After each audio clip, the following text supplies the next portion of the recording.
Guardians of the Galaxy Volume 2 is written and directed once again by James Gunn, who made the very fresh and very exciting original film that said, hey MCU, let's just have some fun. Let's take some Walkmans and listen to music, and dance like Michael Jackson. And this time around, our hero Star-Lord, played by Chris Pratt, and the Guardians of the Galaxy are now friends. They go on little missions together, they do things. They're clearly like a ragtag team of really cool people who do things, and sometimes they get paid, we've never really seen that before in anything. That's never really been a thing before, but it's all good. All jokes aside, this movie is about Star-Lord and his lineage. Who is his father? Where did he come from? Is there something special or different about him? Or is he just another Han Solo type guy who goes around the galaxy? In fact, this film explores the origins and the traumatic pasts of most of our hero characters and some of our villain characters too. It's not just about making a bigger, better movie, because as we know, that's pretty much what we expect when we go to a sequel. We want it to be 2 times the action, 2 times the emotion, 2 times the body counts, 2 times the explosions, and if we're lucky, maybe 5 times the explosions. This film subverts that notion and makes it less of a bigger, exciting action film, and makes it a lot bigger for the characters. The things that everyone goes through in this movie makes them less of the fun guys that are cool. James Gunn clearly isn't just content with keeping these characters in that box. It makes the characters considerably more fleshed out. The things that happen in this movie explore the things that made them who they are. We learn more about each and every one of them, and so it gives the characters considerably more weight. It gives them more reasons to show up in movies beyond the fun guys who listen to old music and make jokes and quips, and the cute raccoon and the cute little baby tree monster. It's not just those things. This movie, of course, exploits that heavily. Baby Groot is an easy laugh and a genius move on the part of James Gunn, because you instantly just look at him and you're like, yep, you got me. I'm there. I love it. Didn't take much. You got me. And he could have just retread similar ground and had a lot of really exciting action sequences and had everybody tell jokes and not really give an attempt or a reason to make these characters feel like they have a place in this universe beyond the fun, cool guys, but he didn't. He took each and every one of them, in particular Star-Lord in this movie, and gave us a lot more reasons to care. Let's talk about Kurt Russell. If you already have an affinity for Kurt Russell going into this movie, you will probably enjoy his rugged charms. But his character could have been written better. He is often reduced to long expository sequences where he explains everything about him and his past, and it's meant to impress, but it just kind of comes off bland. But the real strength of this movie isn't necessarily that it has really exciting action sequences, which it does.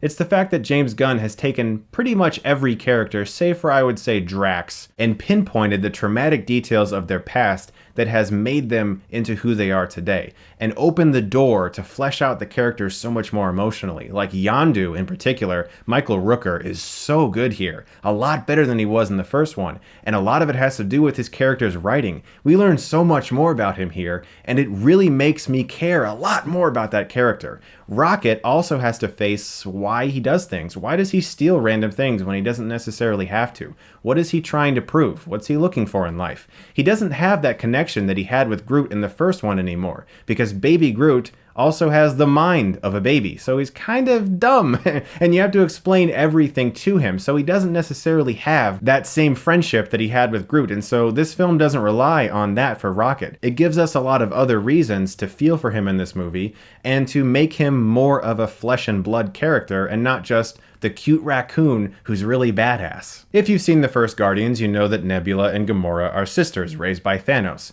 Being raised by Thanos, I imagine, is a terrible thing, but we haven't really learned why. What exactly made Nebula so evil, and why is Gamora a little bit more level-headed? Well, in this film we find out, and I won't get into it of course, but the reasons are kind of heartbreaking and extremely tragic for Nebula in particular, and when you think about that past, it definitely gives you something to attach to this character. She is still kind of overdoing the performance a little bit, but Nebula is considerably more of a human being now, even though a lot of these characters aren't human beings. This movie explores their imperfections extremely well. And so in that way, this film isn't bigger in an action standpoint, in a world-building standpoint. It's bigger for each of these characters, because the majority of them discover or learn something extremely important about themselves, and it just makes them more like people and less like the quip machine characters that I loved from the first one. But now I do feel like they have more of a solid ground to stand on for future installments. Now, I said Drax got the least amount of characterization in this movie, and that's true. He's kind of a set-in-stone character. When you meet him in the first film, he is what he is. It's his attachment that he grows to develop with the other Guardians of the Galaxy that make him so likable, and of course his very twisted way of looking at things. So yes, he gets the least amount of characterization, but I think James Gunn could kind of tell as he wrote the script because Drax has all the best lines. He is easily the funniest part of this movie, and Bautista owned the comedy, which is something that James Gunn brings here extremely well. A great sense of humor. Once again, this is a really funny movie. Historically, Marvel has a hard time with great villains. DC is very good with villains. They tend to have considerably better villainous characters.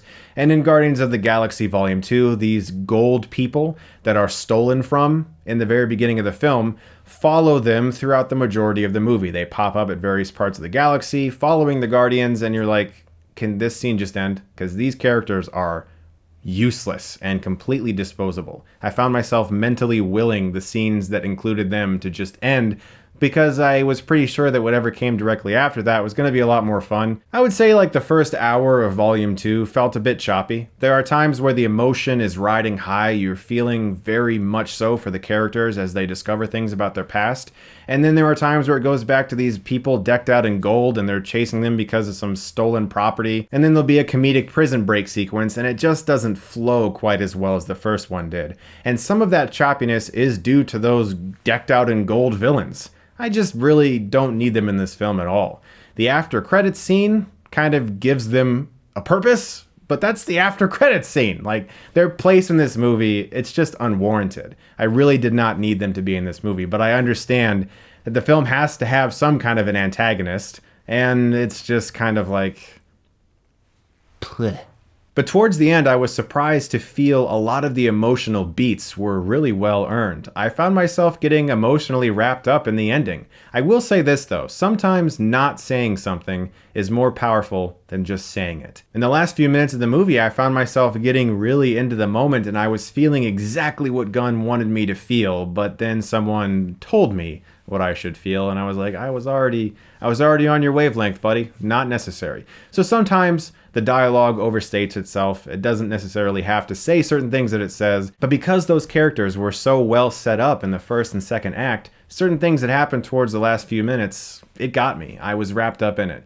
And that's because, as I said, this film isn't necessarily bigger and better than the first, but it's bigger in the sense of the implications of its main characters, of the heroes, and some of the villains. I'm going to give Guardians of the Galaxy Volume 2 a B+. Not quite as good as the first one, not quite as fresh, not necessarily as exciting, but it does more for the characters this time around to strengthen their bond and give us more reasons to be excited about seeing them come back. Guys, thank you so much as always for watching, and if you like this, you can click right here and get Stuckmanized.